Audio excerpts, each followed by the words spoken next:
வவுனியா மாவட்ட அபிவிருத்தி குழு தலைவரும் பிரதி அமைச்சருமான உபாலி சமரசிங்க, வன்னி மாவட்ட பாராளுமன்ற உறுப்பினர் மயில்வாகனம் ஜெகதீஸ்வரன் ஆகியோரின் தலைமையில் இந்த திட்டம் ஆரம்பித்து வைக்கப்பட்டது. ரைனோ ரூஃபிங்கிடமிருந்து ரைனோ பிரீமியர் ரூஃபிங் தீர்வுகள். வவுனியா சுந்தரபுரம் பகுதியில் உள்ள 4 கிலோமீட்டர் வீதி நீண்ட காலமாக செப்பனிடப்படாதுள்ள நிலையில் குறித்த வீதியில் 2.5 கிலோமீட்டர் தூரம் காப்பட் வீதியாக மாற்றப்பட உள்ளது. அரசாங்கம் இங்கு பதவிக்கு வந்தபோது எதிர்கட்சிகள் பல்வேறு வகையிலான கூச்சல்களை இட்டார்கள். குறிப்பாக இந்த கட்சி 76 வருடங்களுக்கு பிறகு வருகின்றது. இந்த கட்சி ஒரு இடதுசாரி கட்சி.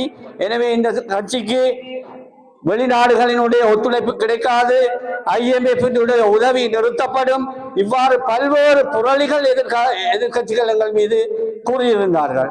ஆனால் அதை அனைத்தையும் தகர்த்தெறிந்திருக்கின்றோம். கடந்த வாரம் கூட ஜனாதிபதி அவர்கள் இந்தியாவுக்கு சென்றிருந்தார். அந்த வேளையிலே ஜனாதிபதி அவர்களுக்கு கிடைத்த வரவேற்பினை நீங்கள் பார்த்திருப்பீர்கள் தொலைக்காட்சிகள் வாயிலாக.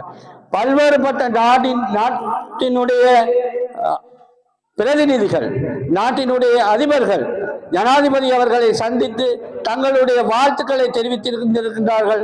அத்தோடு எங்களுடைய அரசாங்கத்துக்கு தொடர்ச்சியாக தங்களுடைய உதவிகளை இந்த நாட்டினை கட்டியெழுப்புவதற்காக வழங்குவதாக வாக்குறுதி அளித்திருக்கின்றார்கள்.